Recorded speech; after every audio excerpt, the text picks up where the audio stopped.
Crush his dreams like he crushed Kendrick's. I swear to God I'm gonna have those boys killed. I already sent my people. They have less than a week. So are we all meeting at his wedding in Hawaii? I'm wearing black, because it's gonna be a funeral. Bryant Bell and his brother deserve nothing but death. You and your brother are fucking murderers, and you both will see justice.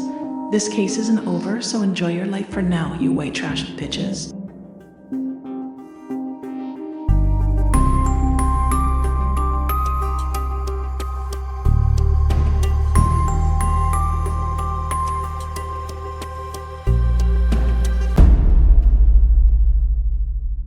The Bells of Valdosta, Georgia were a pretty normal nuclear family before the death of Kendrick Johnson. The patriarch of the household, Richard Rick Bell, worked in anti-terrorism for the Federal Bureau of Investigation, and the matriarch, Karen Bell, worked in account management for a retail office equipment company. The couple shared 2 teenage sons. Brian, age 15, and Brandon, age 18, were both talented athletes with bright futures when their trajectory was flung wildly off track. On the afternoon of January 11th, 2013, after finding out that the student who'd been discovered deceased in the old gym that morning was his teammate Kendrick Johnson, Brian Bell tweeted, quote, "People crying, acting like they knew him, shut the fuck up."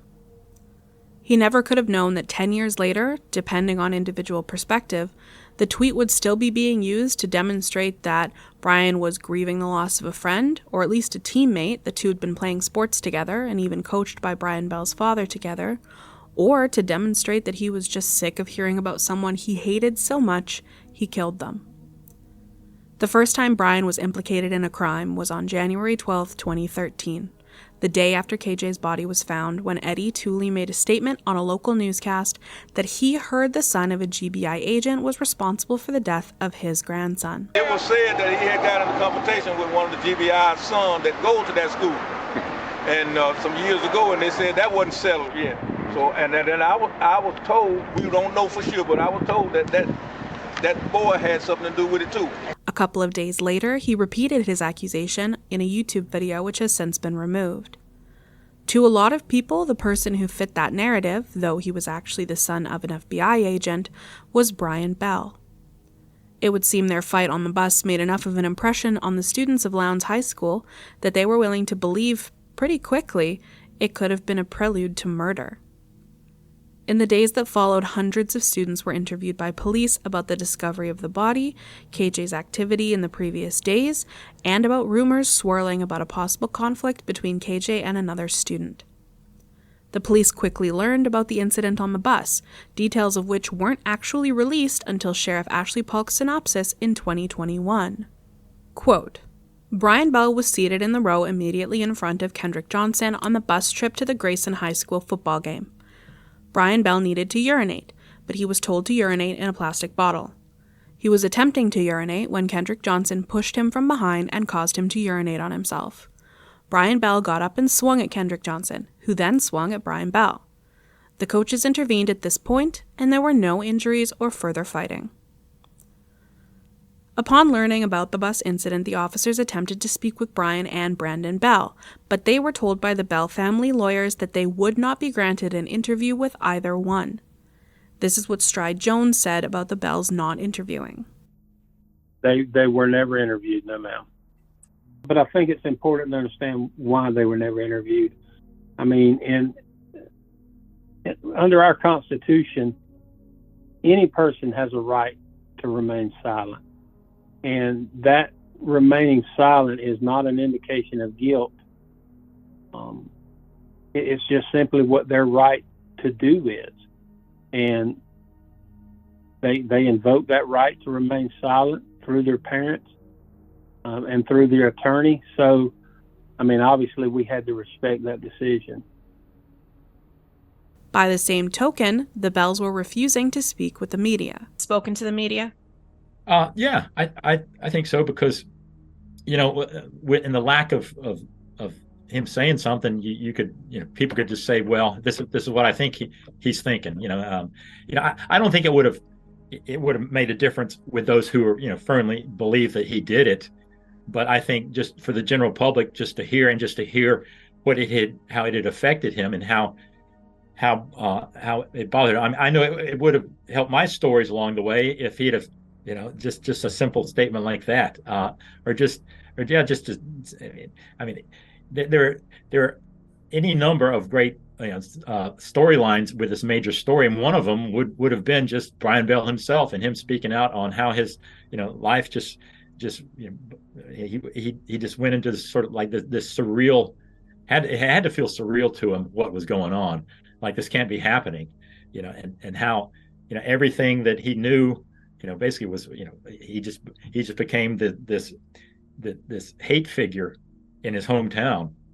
And I can't fathom how tough that would have been for him, and I I made that pitch to his lawyers, and I mean his lawyers knew what the deal was, but I guess they were just they just do what lawyers do, and they're afraid, well, he may say something that the other side would cling on to, because even in the most innocent thing, if that at that point they were making they were making mountains out of less than molehills. So if he said anything that they might think would implicate him, or just sounded suspicious, not that he had anything to hide, but he may just get rambling and say I walked to my biology class that day. I was in biology class when I heard about it. And he, if he was actually in a math class as opposed to biology class, that's let's say, it would have been interpreted that, oh, look, Brian Bell, he didn't even know what class he was in, So they would just drum that up as evidence that he was lying. So I think his lawyers were just trying to protect him in that sense, which they're hired to do. But I mean, from a public image standpoint, I would have helped him for him just to speak out and tell his side of the story. The Bell family became aware of the accusations and the rumors very early, and had already hired a lawyer by the time the police came to them. In the early days of this investigation, this came across incredibly damning to the public, who were already embroiled in the fallout of Sheriff Prine and Superintendent Wes Taylor's statement that they had no reason to believe at this time it was a homicide. Within days of KJ's tragic death, Brian Bell was suspect number 1, and he has remained in that role, in the eyes of the public, for over a decade, despite Brian being formally excluded as being involved within just a few months. The authorities released a formal statement to the media that Brian Bell was on the other side of the school in class, which they had determined from the surveillance footage and witness statements. And Brandon Bell was on a bus on the way to a wrestling tournament in Macon, confirmed through cell phone tower pings, witness statements from the hotel in Macon, and the weigh-in records from the tournament. The announcement didn't change things for the Bell brothers in the public eye, but maybe that would have been it as far as being investigated if Ebony magazine hadn't started releasing their fictionalized account of the death of KJ Johnson, written by Fred Rosen. If you recall from episode 3, the Johnsons had 2 private detectives feeding them information, Harold Lee and Bo Webster. Rosen's source for these articles was none other than Bo Webster, private investigator for the Johnson family. If you recall from episode 4, Webster, along with Harold Lee, was feeding the Johnson family information collected almost entirely from high school student witnesses. Gossip, essentially. One of their earliest reports came from a high school student, who we called Leo McLean, who said that Ryan Hall told them that Brian Bell told him that Brian didn't have to worry about any consequences because of who his father is. That high school gossip and more was then taken to Fred Rosen by Bo Webster and presented as fact, which was then printed in the Ebony articles. Fred Rosen was also feeding that information to Victor Blackwell at CNN, who was broadcasting it. Now, one of the few people outside of the DOJ who actually had the DOJ case files told us, off the record, that Victor Blackwell was taking that information to Michael Moore. When Aaliyah Griffin approached Michael Moore with her statement that she saw Rick Bell coaching Ryan Hall on how to handle the grand jury, when they exchanged that folder, Moore was able to use all of the information he had allegedly been fed by Victor Blackwell to initiate his investigation. After Moore resigned in 2016, CNN gave him a job on a panel as a legal analyst. In the Ebony articles, the first of which was released on August 12, 2013, 2 brothers, Rosen called Chris and Clark Martin, are heavily implicated in the death. 2 other individuals, obvious proxies for Ryan Hall and Taylor Eakin, are also implicated. The articles also ramped up the harassment of Ryan Hall. In a deposition, Rick Bell stated that he had gotten a call from Ryan Hall after being chased through the mall by gang members, who had then blocked his truck and not allowed him to get into it. On that call, Ryan had told him about the threats that he'd been receiving, including one saying, "Your cracker ass is dead." Rick told him that he'd like to get his statements along with the ones that his family had been receiving to present to the sheriff. That was how Ryan Hall ended up being seen in a vehicle with Rick and Karen Bell, and that interaction was later used to accuse Rick Bell of coaching Ryan Hall on what to say in front of the grand jury. As I've mentioned many times, for a deeper dive into the Ebony articles, check out our Patreon, where we've released a second Season 1 show focusing entirely on debunking the contents of those articles. The articles use quotes from an interview performed by an unnamed police officer and the two brothers, Chris and Clark Martin. We already know the Bells never spoke to the police, so from their perspective, this just seems like another made-up lie, which the articles are absolutely jam-packed with. But what if I told you that the interview really happened? Only those two brothers weren't Brandon and Brian Bell. If you were Fred Rosen, you'd say, close enough, print it. The brothers who were interviewed are named Travis and Grant McCarty, and their entire involvement is limited to being two of several students in the gym on the day that KJ was found. In our Ebony series, you'll hear some of the statements from this interview, but we'll also provide the actual interview from the case file. The release of these articles coincided with the release of KJ's second autopsy performed by Dr. Anderson, in which he claimed that KJ had died from a blow to the right side of his neck and jaw. As a result, Rosen included that as the cause of death in his fictionalization. These articles led to a flood of new support in the various KJ Johnson Facebook groups where Brian and Brandon Bell had been blatantly named, handing the real identities of the Martins to the public just in time for them to whip each other up with such assertions that if anyone would know how to incapacitate someone with a blow to the neck, it would be a wrestler, like Brandon Bell. After the release of these articles, the sheriff's office's announcement that the Bells couldn't have been involved didn't protect them from still being considered suspects in 2014 when the Department of Justice got involved.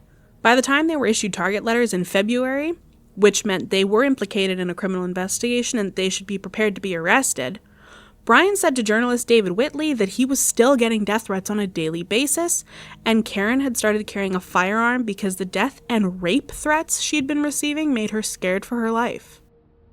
On January 27th, the Bells were implicated again, along with Ryan Hall, in the emails sent to the sheriff's office we discussed in our Red Herring episode.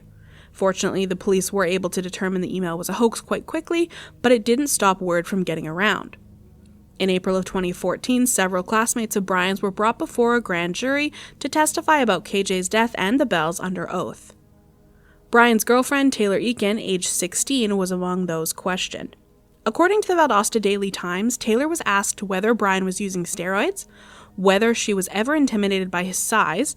Brian was 6 feet 2 inches tall and he weighed about 230 pounds, and if he had ever hit her. They asked about how well she knew KJ and if they were more than friends. And these men also asked this teenage girl if she and Brian had a sexual relationship and if she would ever date an African American.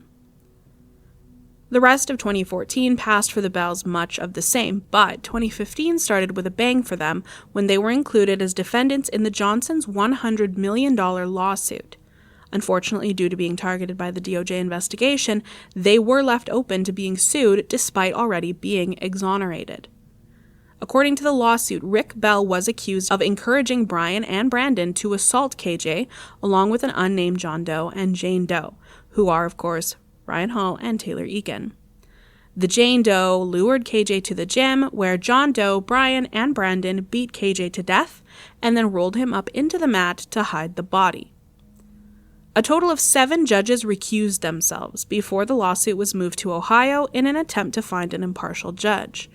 Before this lawsuit progressed any further, the Johnsons withdrew it with the intention of refiling once the DOJ had completed their investigation. On March 9, 2015, the Bells countersued the Johnsons, stating that since January 12, 2014, the Johnsons used others as their agents to post messages on various social media, including Facebook, Twitter, blogs, instant messaging, and the like, that were defamatory of the Bells. The Bells alleged that Brian had been portrayed in social media as being a psychopath who exhibited violent tendencies and had a highly unusual appetite for fighting. As far as public opinion, this didn't do the Bells any favors. Supporters of the Johnsons were livid. The Bells would have the audacity to countersue the parents of the boy their son murdered. The calls for the Bells to be put to death had never been so loud. Throughout his high school career, Brian Bell had been offered scholarships to University of Cincinnati, Clemson University, Georgia Tech, University of Louisville, and Florida State. Brian was all set to accept the scholarship from Florida State on signing day, February 3rd, 2015. Throughout this series, we've heard a bit from David Whitley, a journalist. He was a sports reporter for the Orlando Sentinel that covered Brian's scholarship being rescinded. That's how he actually became involved in conducting interviews and reporting on this case. Yeah, at the time I was working with the Orlando Sentinel newspaper, just being a sports columnist there. And I guess this was 2013, 14. And, college football is a really big deal around here. And one of the teams that we covered regularly was Florida State. And so I was just sitting there and they have, recruiting is a big deal, getting high schoolers to come to play for your school. And I noticed a story that one of the Florida State recruits had his scholarship offer taken back because of some issues. And it was sort of curious to me what those issues were. I don't recall exactly what they said, but due to a criminal investigation or civil suit or something like that, and that it just it piqued my interest.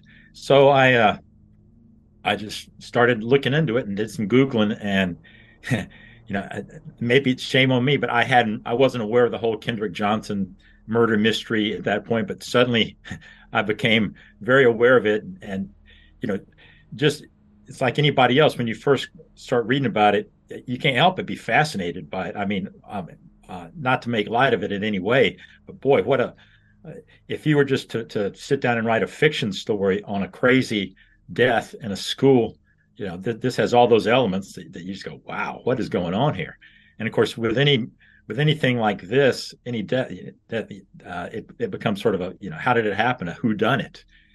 And so, I knew that there's, just on that part alone, this was going to be a pretty good, interesting story, regardless of what the issue was and why Brian Bell had his scholarship revoked. Yeah, usually when a football recruit is given it, it's like he committed. They have an actual call. It's a signing day. It's in February where they actually signed this called a letter of intent to play and to get a scholarship at a school. But before that, they have this whole recruiting season. Like if a kid is a really good football player, even as young as 9th or 10th grade, scouts will come and start checking him out, and he may get an offer from a school to, hey, we'll offer you a scholarship, and he will commit to that school and say, yeah, I'm going to play for you. A really good recruit, I mean, they'll get dozens of offers. Brian Bell was a good recruit. I mean, Florida State at the time, it's a really big program. And in fact, they won the national championship like that year or the year after. So, I mean, getting a scholarship offer from them is a pretty big deal. And it means you're a really good player. And usually, as I said, these players will have a number of scholarship offers at that level. This information had become common knowledge amongst those foaming at the mouth for what they believed was justice. In the months leading up to signing day, the university had been bombarded with calls, emails, protests, urging them not to invite a murderer onto their campus. Brian's dreams were shattered on February 2nd, the day before signing day, when he was informed that his scholarship offer to his dream school had been rescinded. The Lowndes High School coach Randy McPherson released this statement after the news had broken. Last Wednesday morning, Coach Jimbo Fisher told me that the FSU athletic director and the president would not let him give Brian Bell a scholarship. We went to meet with the FSU president the next day. The next morning, Jimbo called me and told me that they still were not going to let him give Brian a scholarship.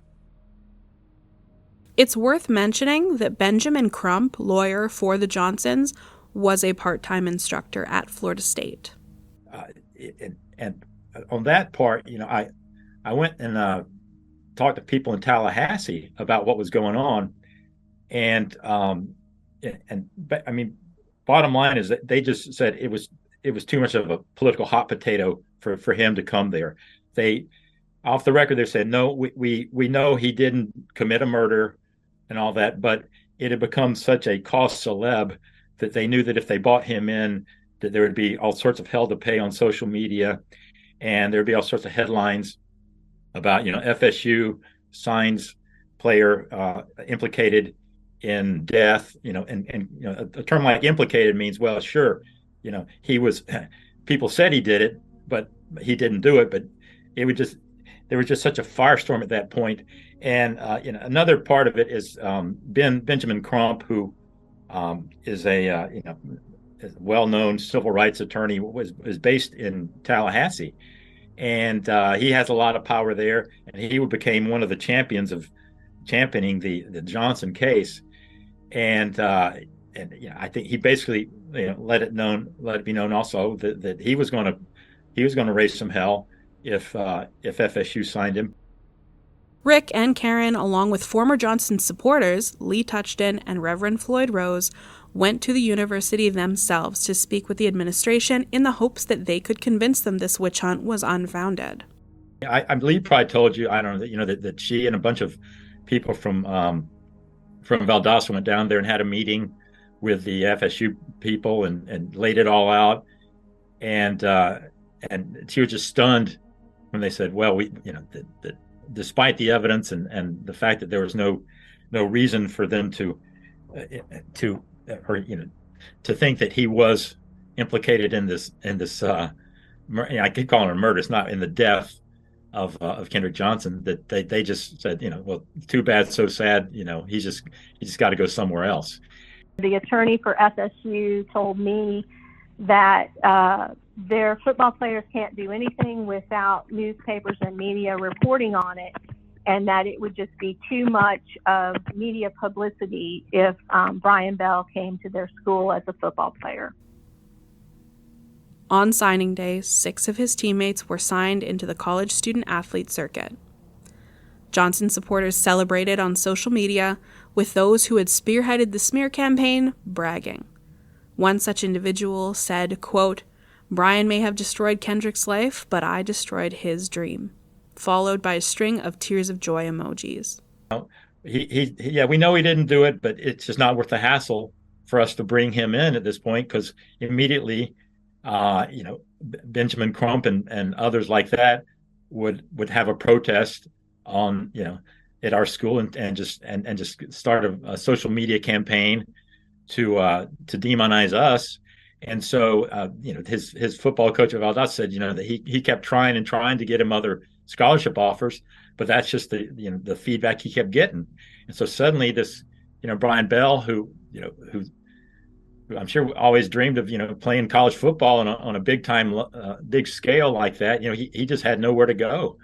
And I ended up getting a call from he ended up going to Akron and playing football there.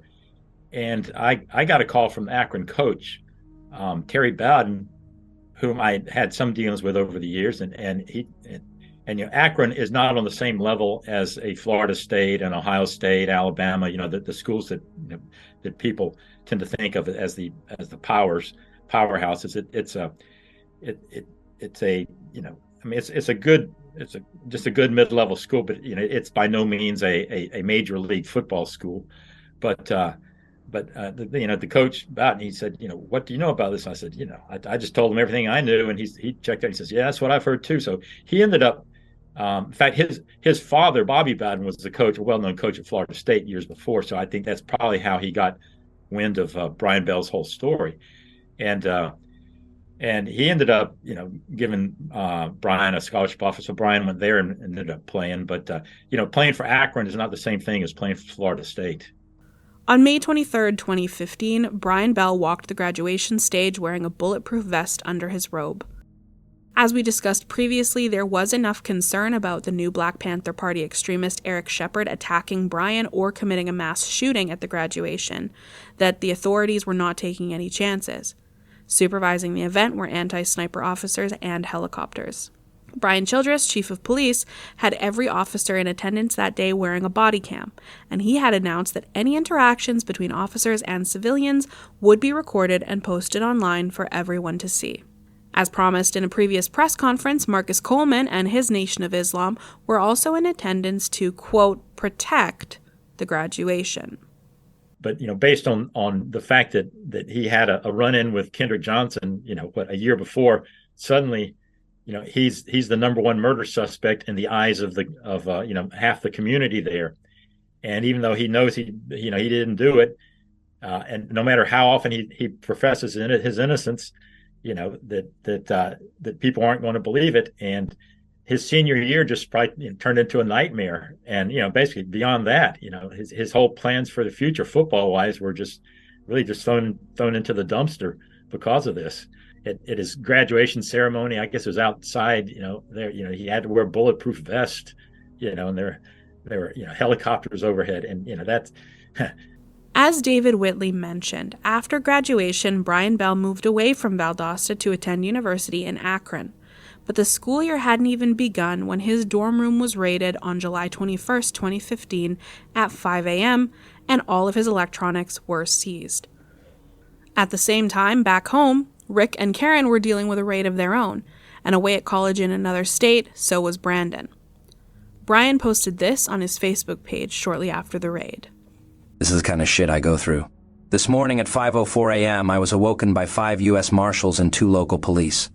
Now remember, I'm off at college. I'm staying in dorms. I'm 18 and I also have a roommate.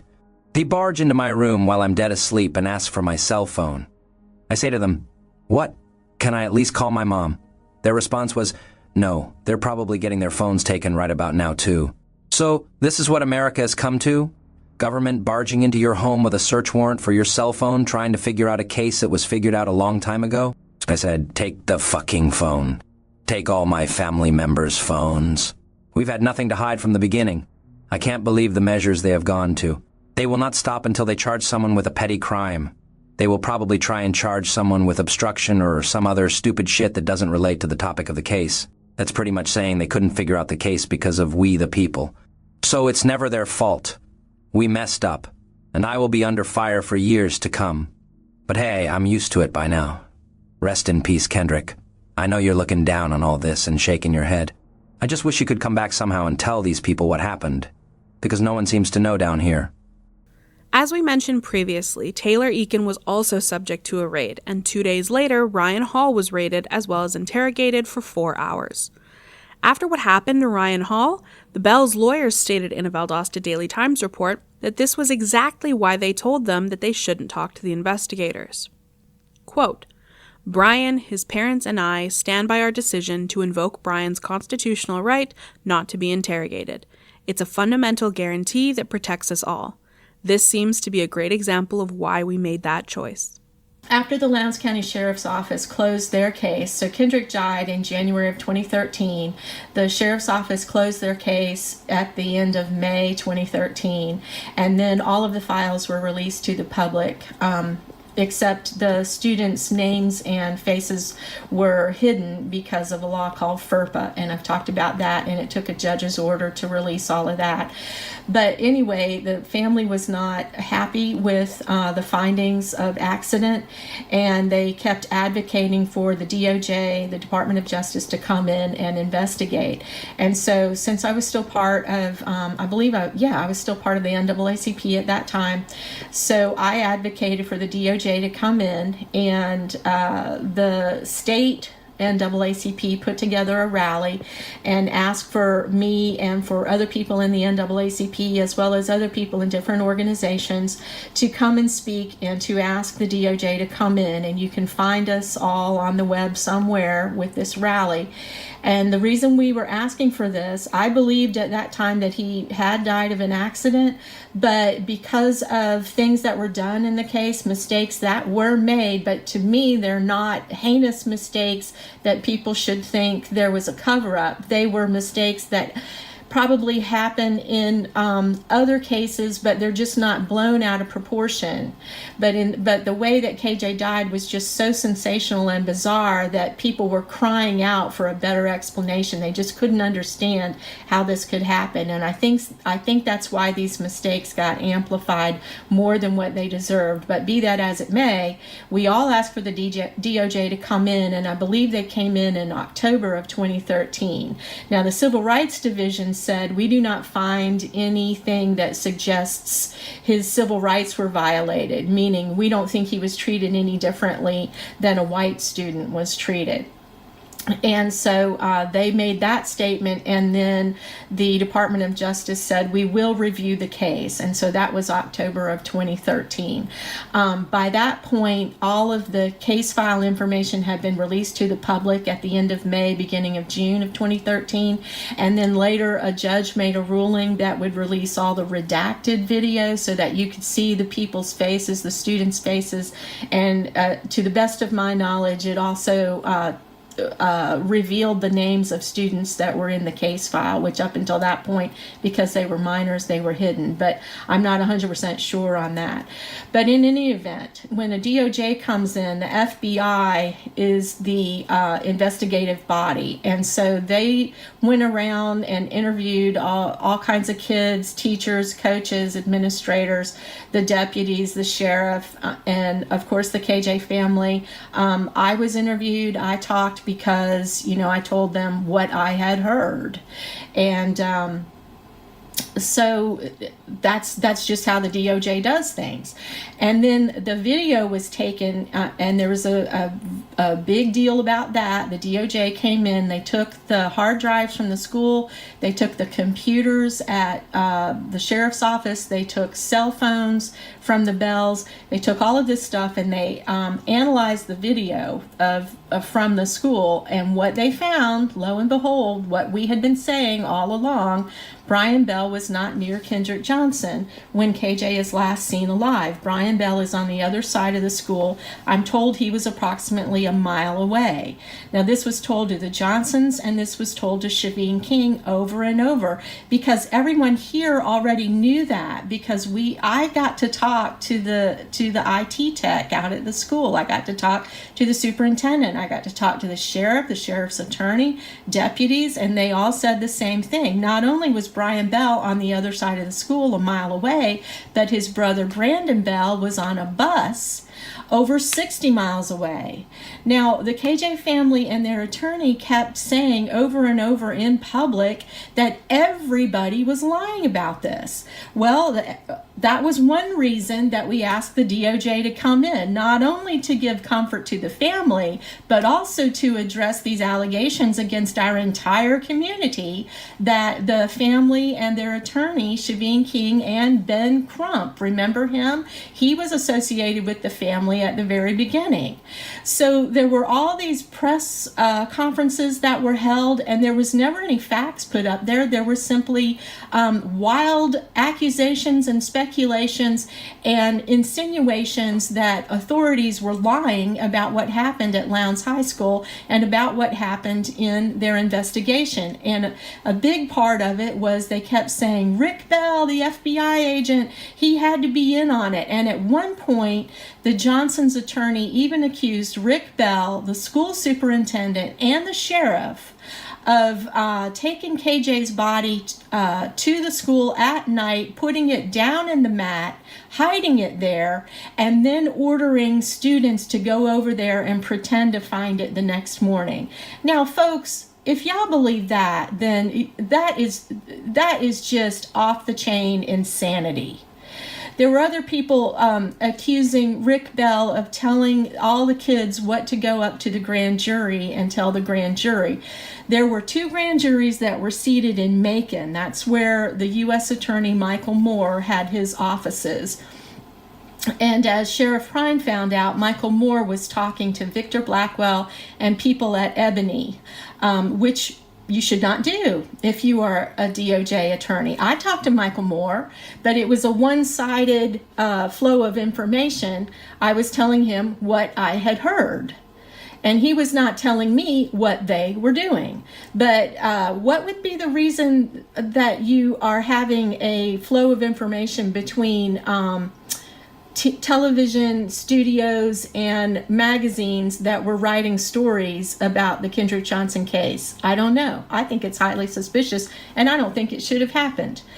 So anyway, eventually the DOJ closed their review, and a large part of it was because the FBI said these people are simply nowhere near Kendrick and could not have been involved. And Rick Bell also has an alibi, and he was nowhere on scene. And our former police chief, Brian Childress, was he oversaw the crime lab, and he sent some of his crime scene investigators to the death scene at the old gym because the deputies had asked for some assistance in processing the scene. So he was very involved in all of the information that came out of it as well. And he knew, because he talks to all the FBI agents, all the GBI agents, and all the Lowndes County Sheriff's Department people, he knew that Rick Bell was nowhere near this particular situation at Lowndes High School. Okay, well, when the FBI said, here it is, we're done, there's nothing else to be said about these people that you're targeting, the DOJ, Michael Moore, and another DOJ attorney, Deb Sines, they went and they got some Washington, D.C. police officers, two in particular named Nelson Roan and Mitch Creedle.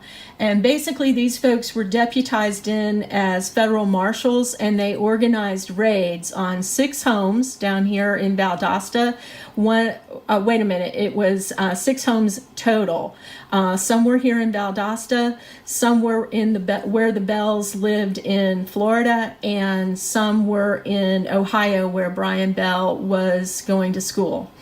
And so these federal marshals, which were really Washington, D.C. cops, they were all suited up in body armor. They were carrying what looked like assault rifles to me. And at the Bell's house, they had a giant SWAT armored vehicle and a guy in a gun turret sticking his upper body out of the top of the vehicle. And they raided the homes, took the cell phones, took the computers.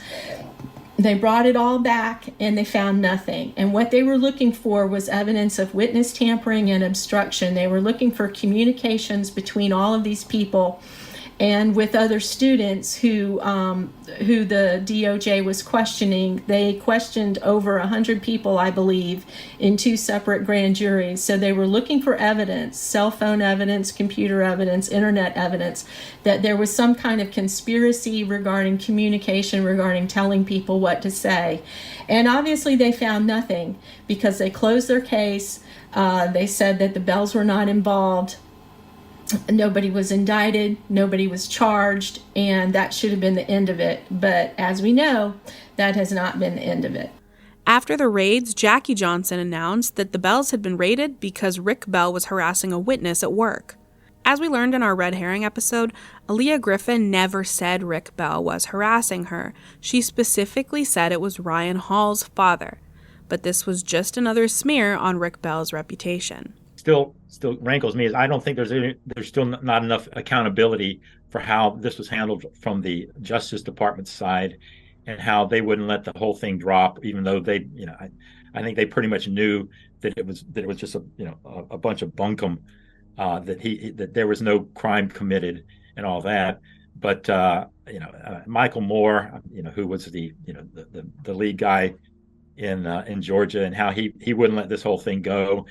And just the no knock raid that they pulled on the Bells, and it just and the same thing would happen to Brian up at Akron. He's just there, and then suddenly one day, 4 a.m. I think he got knock on the door, and it's the FBI coming and searching his apartment. At that point I think they were just really groping for something so any straw that they could turn into a case against him, even though they knew that there was no murder there, but just something to justify all the time and effort they had put in to coming up with a villain in this case. And unfortunately, I guess they just slowly dropped it. But like at that point, where did the Bells go? Where does to get the years of frustration and everything back? And where does Brian go to get his reputation back? That's he will always be looked at as and I think in the eyes of the community, some people there in Valdosta, and certainly the whole family, as the kid who got away with murder. It was shortly after the raids that the Bell brothers did the only interview they've done to date. We played them for you in episode 1, but we're going to play them again so you can hear them with all the context this series has since provided. I'm going to ask my photographer to push in tight on your face. Okay. Our viewers can read your expression. Did you have anything to do with the death of Kendrick Johnson? No. He was like one of my good friends. Even at the time of his death? Even at the time of his death. Every word we broadcast of this is going to be scrutinized by the blogosphere, the Twitter sphere, and so on. Yes, sir. It should be. And I want everybody to know the truth. And they can ridicule me and they can say whatever they want, but in the end, the truth will prevail. And everybody will find that me and my brother have been innocent and always will be innocent. Did you see Kendrick Johnson? No, sir, not at any point during that day. Where were you? I was in class. First block, second block, third block, and fourth block. Close to the gym? No. Did you see Kendrick that day? No. I did not. The suit suggests the brothers sought revenge for a brief fight between Brian and Kendrick on a team bus. A year before, what was that still about, friends. Anyway? So I can't even remember. It was so small to us. It was ridiculous. Your brother had a football scholarship offered to FSU. Yes, sir, he did. They pulled it back. On signing day. So how low did you get? To the lowest. The lowest you can go. Have you prayed for the Johnsons? Yes, sir. I have. I hope that they found justice, and I hope that they do find out the truth about their son. This is where they knocked the morning of around 5 a.m. You can see the scuff marks from the shoes as the U.S. Marshals knocked. I was laying in bed. I got a bang on my door. Tactical gear? Yes, sir, to the nth degree. They were just it's about the Kendrick Johnson case, the ongoing Kendrick Johnson investigation. I was just really shocked. I broke down and cried. I really had no reason in my head why they would be here. It just keeps on getting worse. Is it possible you were involved in any witness tampering or obstruction? No, sir, in no possible way whatsoever. Have you obstructed justice in any way? No. Have you tampered with any witnesses, tried to influence anybody, tried to stop somebody from talking in the Kendrick Johnson investigation? No. Where our viewers can look in your eyes, did you have anything to do with the death of Kendrick Johnson? No, sir. Nor me or my family had anything to do with his death. Both Bells maintain they have rock-solid alibis. Where were you? I was in class. Videos, pictures, and theories abound online about what happened, some involving school surveillance video. We talked to Brandon Bell about his appearance. I was changing clothes before I had to leave for the wrestling tournament that we were going to. And I went in there to check my weight the first time. I changed, and then the shirt that was assumed to have blood on it, that they had circled and said blood, it actually said RLX. It's a type of polo. How's it feel to get your side out? Great. Because I finally, we've just been sitting here. Not just letting everybody else talk. It's our time to talk. The Bells' countersuit was ramping up in November 2015, and the depositions would soon be underway when the DOJ requested a pause in their suit until the investigation had been completed. In a stroke of sensibility, the judge rejected this request, stating that the Bells had the right to defend themselves. From these depositions, we've been able to collect some useful insight. The following is from the deposition of Kenneth Johnson. I believe they have. They have. Brian and Brandon had a lot to do with my son's death. What did they have to do with it? I believe that they had a lot to do with my son's death. Well, tell me. The evidence that I have at this time, I do not have any at this time. To summarize Kenneth's arguments from his deposition, he said that Kendrick had told him Brian frequently fought with other team members and that coaches allowed it. He also said that KJ told him Brian Bell had once broken his hand in a fight with another student. To summarize Jackie's deposition, she was asked why she thought Brian had murdered KJ, and she said Brian had lawyered up and the Bell boys were the only ones who had done that. When asked what evidence they had that the Bells had been involved in KJ's death, Kenneth and Jackie both said that the DOJ has the evidence. When asked if they were waiting on the DOJ for that evidence, Kenneth said that he is, quote, waiting on that evidence as well as you are waiting on that evidence. Rick Bell was also deposed. In his deposition, he recalled the day that KJ was discovered. He said that at work, they knew something was going on at the high school, but it wasn't consistent what it was. He had heard an active shooter and gang violence before finding out it was the discovery of a deceased student. He also said that Brian told him he was prevented from attending KJ's funeral because he was white, and this upset Brian because they had been friends. Rick also claimed that Brian has since been diagnosed with PTSD as a result of the public abuse he'd experienced over the past 2 years. In May of 2016, Rick retired from the FBI and the Bells were forced to move as they could no longer continue their lives in Valdosta, and in June of 2016, they were finally out from under the DOJ's magnifying glass when they closed their investigation. Remember that Michael Moore had resigned some months earlier. I'm proud, obviously, of big cases we've done. I mean, I can tell you there are certain things, certainly the recent one with the sex trafficking. I'm proud those 15 ladies are out of a life of misery. But I'm proud, too, of the things that nobody will ever know about. Maybe where we stopped a wrong from happening or we righted a wrong before it became catastrophic for somebody. I'm proud that we, as an office, saw the benefit in making sure that the power of the Department of Justice and the power of the U.S. Attorney's Office wasn't abused. So those things to me, I'll take with me. And I think that's how an office should run. You know, I think that your prosecutor is really the gatekeeper for the court system and for the justice system. And if you're not willing to keep the gate, then that means nothing. And so, you know, it's the stuff that nobody will read about in the paper, but that I know that we came together and did as an office. On August 8, 2017, the Bells won their countersuit. The Johnsons and their lawyer were ordered to pay $292,102 in attorney's fees to those that they'd accused of KJ's murder and those that they'd alleged covered it up. On August 6, 2017, Shaveen King says he was approached by Ryan Anthony Domek Hernandez. If you'll recall from our Red Herrings episode, we've discussed it there. His statement is there for you. His statement was found to match absolutely none of the facts and was dismissed as a viable lead. The following day, on August 7, 2017, Kenneth and Jackie Johnson filed a complaint against Karen Bell, claiming she'd been sending them harassing text messages and emails. They were not able to produce any text messages, but they provided police with Facebook and Instagram message history showing a series of accounts with different names engaging in racially charged and degrading rhetoric about KJ, Jackie, and Taylor Eakin. According to the report, Kenneth stated he believed it was Karen Bell because of the way she spelled the N-word. Several of the messages implied that Taylor had had a baby and that she didn't know if Brian or KJ had been the father. This is factually outrageous. Officials investigated the complaint and determined the complaint to be entirely unfounded. As we discussed in our Red Herring episode, a confession tape was given to the sheriff's office on March 19, 2021. This tape once again implicated Brian Bell. Despite being found to be entirely fraudulent and charges being laid against those who'd been responsible, a large portion of the public still believes this tape was authentic and that the police just silenced the whistleblower.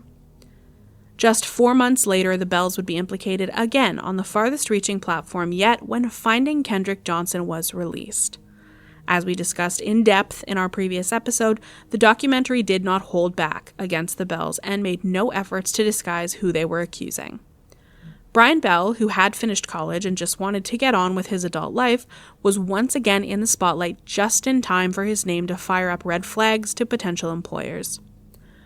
On November 22, 2022, the Bells filed their lawsuit against filmmaker Jason Pollock, as well as the 3 production companies involved in producing the film. That lawsuit is still pending. Brian Bell and Taylor Eakin got married on July 3rd, 2022 in Kailua Kona, Hawaii, after 9 years together.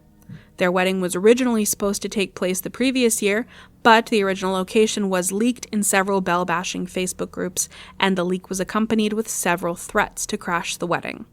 In one such post, several women joked they would show up wearing white, but one woman did say she'd be wearing black because it was going to be a funeral.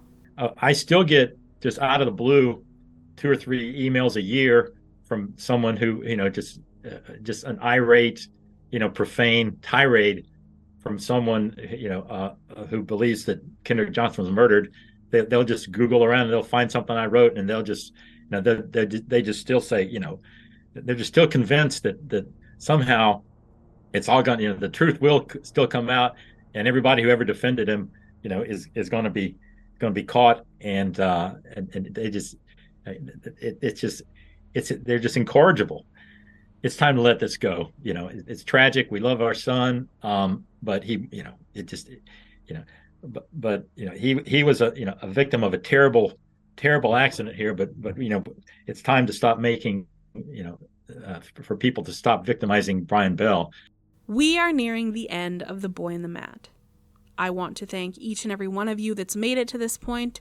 This project took years, and now that I think I've made my opinion quite clear, I want to share why I ended up so deep down the rabbit hole of this case. I first heard about Kendrick Johnson on the podcast Crime Junkie. Their episode was short, biased, which is understandable considering the gravity of implying or expressing you don't believe it was a murder, and overall didn't have a lot of substance, but it hooked me.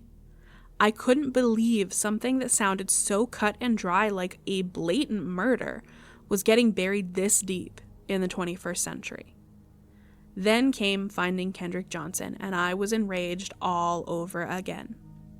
So I started reading, listening, and watching obsessively, somehow convincing myself maybe I could find the nugget of information that would give me the closure I needed to know that this was a conspiracy.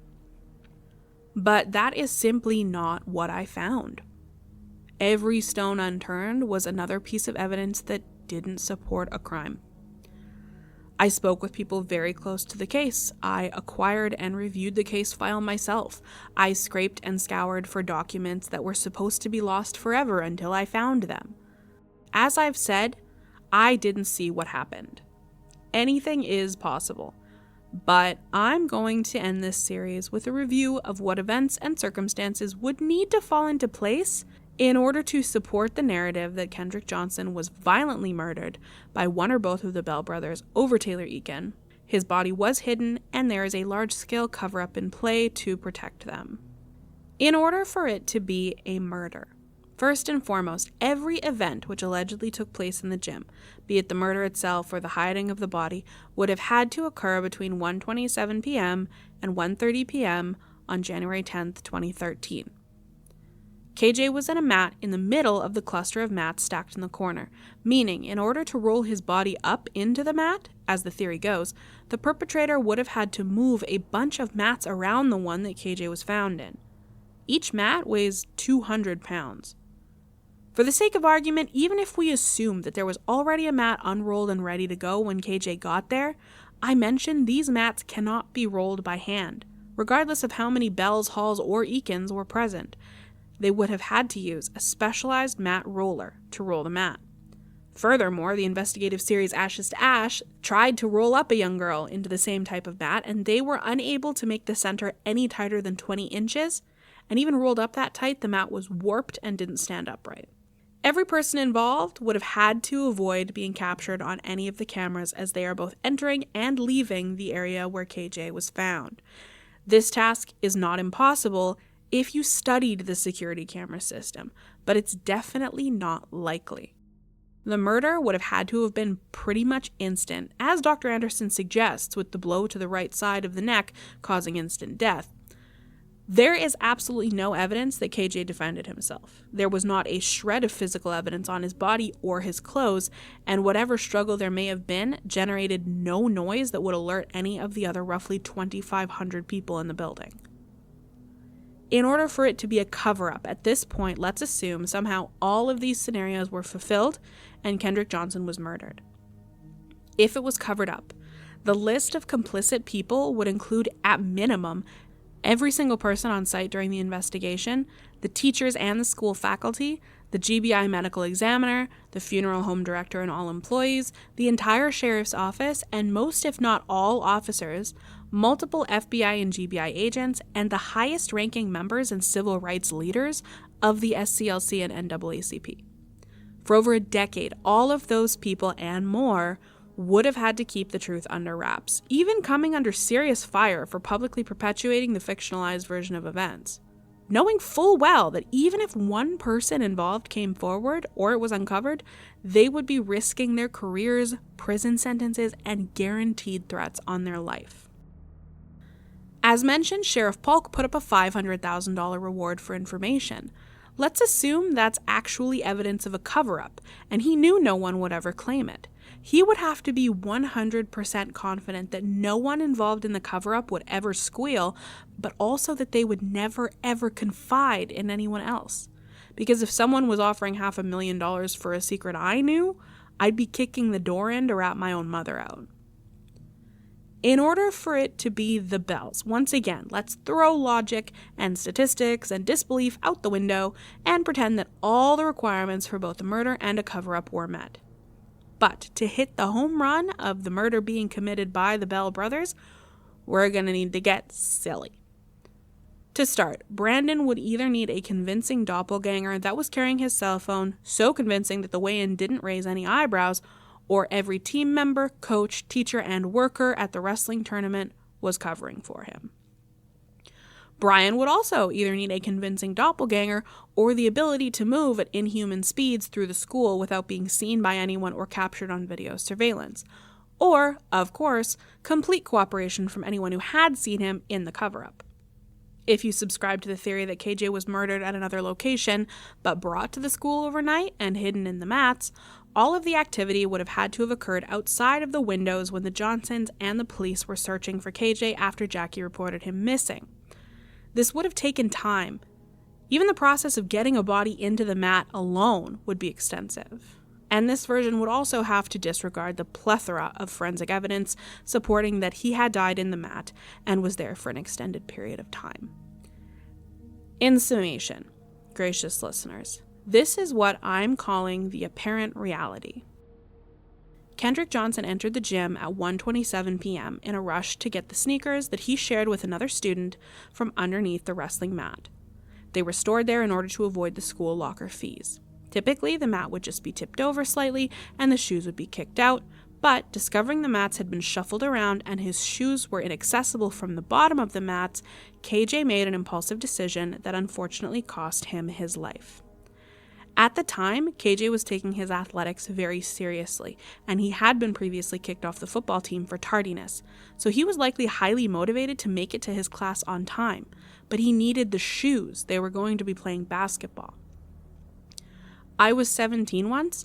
I'm confident I had my own version of an I'm sure I can reach that moment that could have gone very badly, but I got lucky.